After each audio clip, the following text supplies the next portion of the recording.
Today topic is standard cost. Standard cost, सबसे पहले meaning of standard cost. A standard cost system is a method of cost accounting in which standard costs are used in recording certain transactions। कहते हैं standard cost system हमारा एक cost accounting का method है जिसके अंदर क्या हम स्टैंडर्ड कॉस्ट को यूज़ करते हैं कि हम अपनी जितनी भी ट्रांजैक्शंस हैं उनकी रिकॉर्डिंग कर सके। And the actual cost are compared with the standard cost to learn the amount and reason for any variations from the standard. और जो भी हमारी एक्चुअल कॉस्ट है उसे हम किसके साथ कंपेयर करते हैं? स्टैंडर्ड कॉस्ट के साथ। क्या हमें अमाउंट के बारे में इंफॉर्मेशन पता चले और रीज़न पता चले कि हमारी जो स्टैंडर्ड्स है उसमें वेरिएशंस, उसमें प्रॉब्लम्स क्यों आ रहे हैं, डिफरेंसेस क्यों आ रहे हैं उसके अंदर। नेक्स्ट है अब हमारे पास फीचर्स ऑफ स्टैंडर्ड कॉस्टिंग। सबसे पहले standard costing is a pre determined cost. जैसे कि मैंने पता ही है कि स्टैंडर्ड कॉस्ट हमारी एक प्री डिटरमाइंड कॉस्ट होती है। It is based on past experience and is termed as common sense cost reflecting the best judgement of the management. जैसे कि जो हमारी स्टैंडर्ड कॉस्ट है वो टोटली किसके साथ रिलेट करती है? हमारे पास्ट के एक्सपीरियंस के साथ, और इसलिए हम इसे कॉमन सेंस कॉस्ट भी बोल देते हैं, जो कि हमारी रिफ्लेक्ट करती है हमारी मैनेजमेंट की जजमेंट को। It relates to a product, service, process और एन ऑपरेशंस। और जो हमारी स्टैंडर्ड कॉस्टिस है वो किसी के साथ भी रिलेट करती है। वो प्रोडक्ट भी हो सकता है, सर्विस भी हो सकती है, प्रोसेस या फिर कोई ऑपरेशन भी हो सकता है।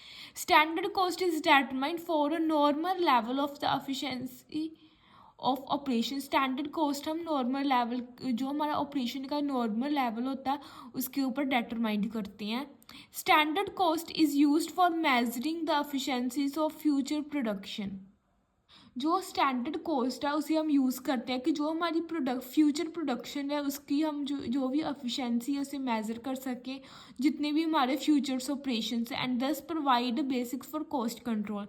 और इस अगर स्टैंडर्ड कॉस्ट हमारी जो फ्यूचर की प्रोडक्शन है उसको मेंटेन करने में हेल्प करता है, तो इसलिए हम इसे क्या बोल देते हैं? कॉस्ट कंट्रोल को। स्टैंडर्ड कॉस्ट हमारी एक तरह की कॉस्ट कंट्रोल की तरह एक्ट करती है हमारे लिए। नेक्स्ट फीचर है हमारा स्टैंडर्ड कॉस्टिंग का।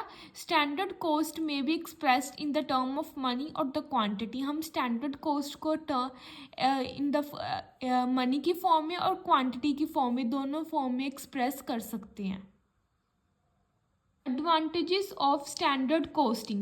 Standard costing is said to be a tool of control in the hands of the management. Standard costing को हम एक टूल बोल देते हैं मैनेजमेंट का, जो कि हमारी मैनेजमेंट की हेल्प करता है कंट्रोल करने में, which helps the management in the number of ways in controlling and reducing cost through the eliminations of the wastage and insufficiencies of all the types।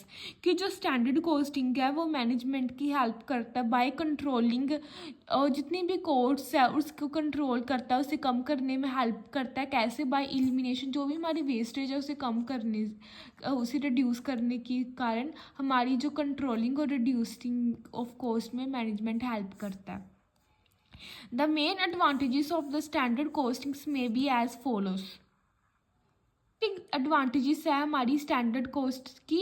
Valuable aid to management. The techniques of the standard costing enables the management to perform the function of planning, organising, coordinating, motivating and controlling effectively. कि जितनी भी techniques है हमारी standard cost की वो management की help करता है। जितनी भी फंक्शंस है मैनेजमेंट के, जैसे planning, organising, coordinating, motivating, controlling, इन सभी फंक्शंस को प्रॉपरली परफॉर्म और मैनेज करने में स्टैंडर्ड कॉस्टिंग हेल्प करता है। Second, formulations of production and the price policies. The estimation of the total cost in advance helps in fixing the selling price in advance।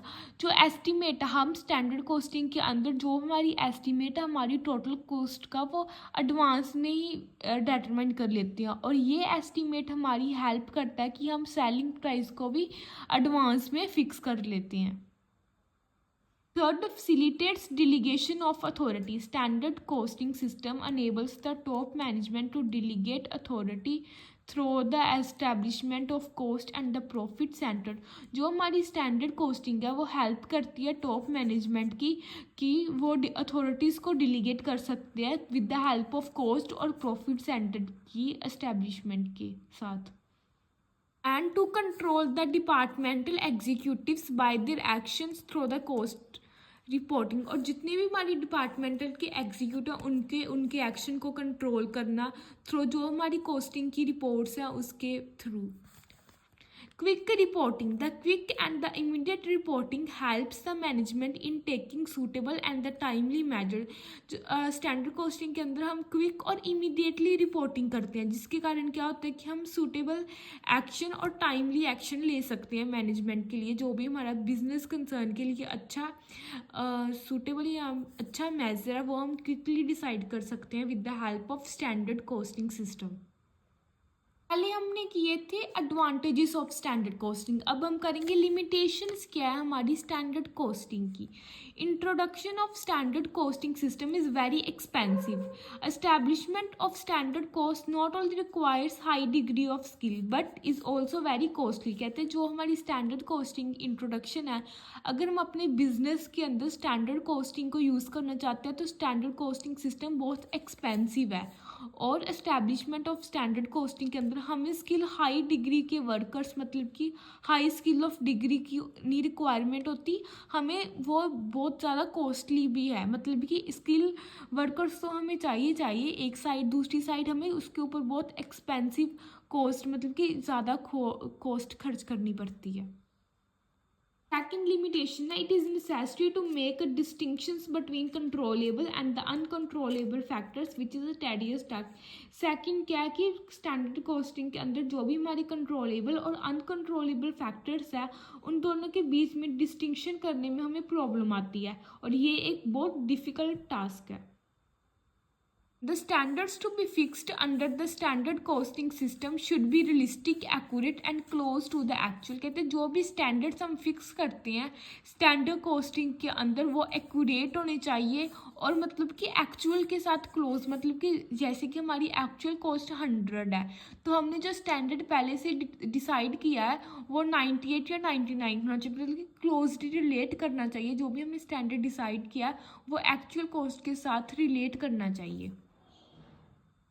Fourth limitation है standard costing is not suitable for all types of business concern. ये तो पता ही है कि जो standard costing है वो सभी बिजनेस कंसर्न के लिए सूटेबल नहीं हो सकती. वो डिफरेंट जैसे कि हमारे यहाँ पे डिफरेंट कंसर्न मतलब डिफरेंट टाइप्स के बिजनेस होते हैं तो सभी के लिए स्टैंडर्ड कोस्ट तो नहीं सूटेबल हो सकती. कईयों के लिए उसके ऊपर पॉजिटिव इफेक्ट हो सकता है कईयों के ऊपर उसका स्टैंडर्ड कोस्टिंग का नेगेटिव इम्पैक्ट भी पड़ सकता है. If a business concern deal with non standardise product and jobs the system of standard costing shall be found to be unsuitable. कहते हैं अगर कोई बिजनेस कंसर्न मतलब कि नॉन स्टैंडर्डाइज प्रोडक्ट या फिर जॉब के साथ डील करता है तो ऑब्वियसली उसके लिए स्टैंडर्ड कोस्टिंग अनसूटेबल है. मतलब कि उसके लिए स्टैंडर्ड कोस्टिंग अच्छी नहीं है यूज़ करने के लिए. लास्ट लिमिटेशन है हमारी स्टैंडर्ड कोस्टिंग की. Implementation of standard costing system requires a lot of interest on the part of the management and the cooperation from the employ. कहते हैं जितनी भी हमारी इम्प्लीमेंटेशन है हमारी स्टैंडर्ड कोस्टिंग के उसके ऊपर हमें बहुत ज़्यादा लॉट ऑफ इंटरेस्ट मतलब कि खर्चना पड़ता है. और जो भी हमारी मैनेजमेंट है और कोऑपरेशन है जो भी एम्प्लॉयज़ का पार्ट है उसकी इम्प्लीमेंटेशन के अंदर भी हमें प्रॉब्लम फेसेस करनी पड़ती है.